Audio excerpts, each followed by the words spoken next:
بسم اللہ الرحمن الرحیم۔ تو میرے بھائیوں، میرے دوستو، ایک نکتہ تو یہ اپنے ذہنوں میں رکھیے جس کا ارتکاب آج کل اکثر لوگ کر رہے ہیں۔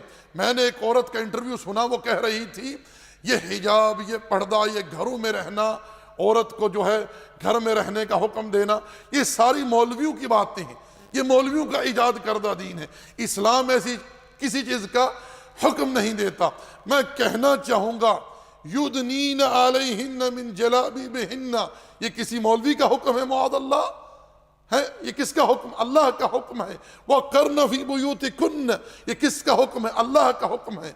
وَقُلْ لِلْمُؤْمِنِينَ يَغُضُّوا مِنْ أَبْصَارِهِمْ وَيَحْفَظُوا فُرُوجَهُمْ، یہ مومن مردوں کو حکم ہے، خواتین کو حکم ہے۔ کس کا حکم؟ اللہ کا حکم ہے۔ کس کا حکم ہے؟ اللہ کا حکم ہے، مردوں کے لیے بھی خواتین کے لیے بھی۔ وَلَا تَقْرَبُوا الزِّنَا، یہ کس کا حکم؟ اللہ کا حکم ہے، کسی مولوی کا حکم نہیں ہے۔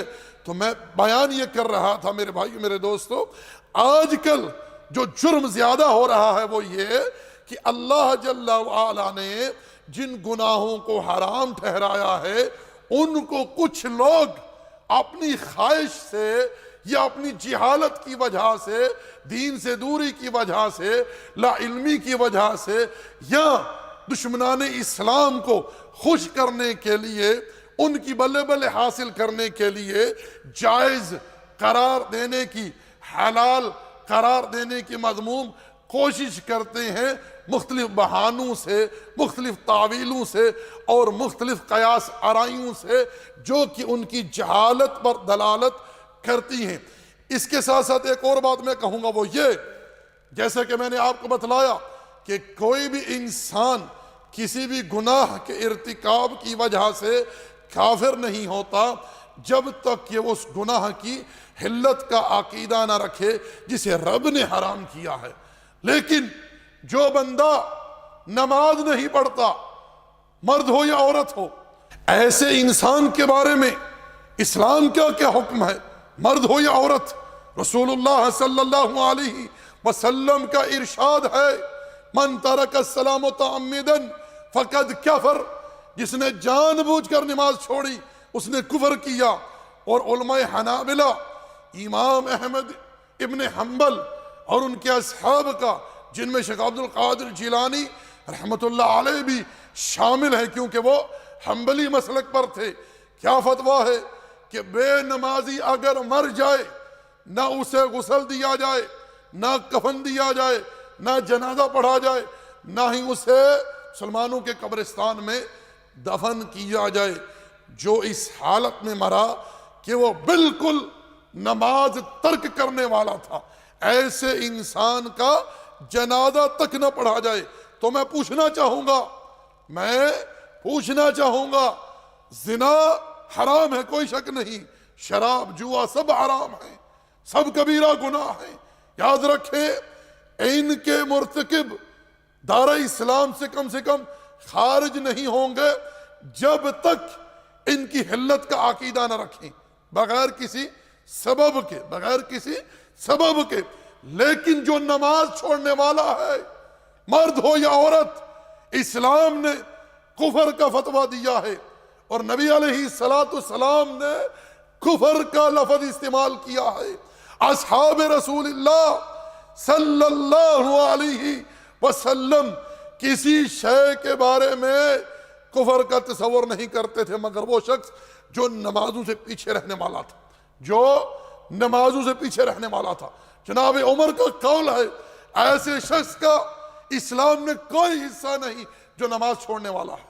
جو نماز چھوڑنے والا ہے، دیگر علماء کے بڑے بڑے فتاوے موجود ہیں، وقت کی قلت پر میں بیان نہیں کر سکتا، لیکن میں کہنا چاہوں گا یہ جو نماز چھوڑنے والی بیماری ہے، جو کہ گناہ ہے بلکہ کفر ہے، زنا، شراب نوشی، جوا، ان دیگر تمام گناہوں سے یہ بڑھ کر گناہ ہے۔ ان گناہوں کے مرتکب کے لیے کفر کا لفظ استعمال نہیں ہوا الا جو ان کی حلت کا عقیدہ رکھے بغیر کسی سبب کے۔ لیکن جو جان بوجھ کر متعمدن نماز چھوڑتا ہے، ایسے انسان کے بارے میں امام الانبیاء نے کفر کا لفظ استعمال کیا ہے، کفر کا لفظ استعمال کیا ہے۔ میرے بھائی میرے دوستو، اب مجھے بتلائیں جس معاشرے میں 100 میں سے 95% طبقہ جو ہے بے نمازی ہے، وہاں کوئی خیر کی توقع کی جا سکتی ہے؟ کیا ان کے دلوں میں وائرس کا خوف نہیں ہوگا تو کس کا خوف ہوگا؟ جو لوگ اپنے رب کے حق کو نہیں سمجھتے، حق کو نہیں پہچانتے، جو رب کا حق کیا عبادت غیروں کو جا کر دیتے ہیں، ان کے دلوں میں وائرس کا خوف نہیں ہوگا تو کیا ہوگا؟ ان کا وائرس سے ڈرنا کوئی تعجب کی بات نہیں ہے۔ جو لوگ اپنے رب کا حق ادا نہیں کرتے، ایک گروہ تو وہ ہے نا جو رب کا حق کے عبادت جو رب کے لیے خاص اور خالص ہونا چاہیے، جو رب ہی کے لیے ہونا چاہیے، اسے جا کر غیروں کو دیتے ہیں۔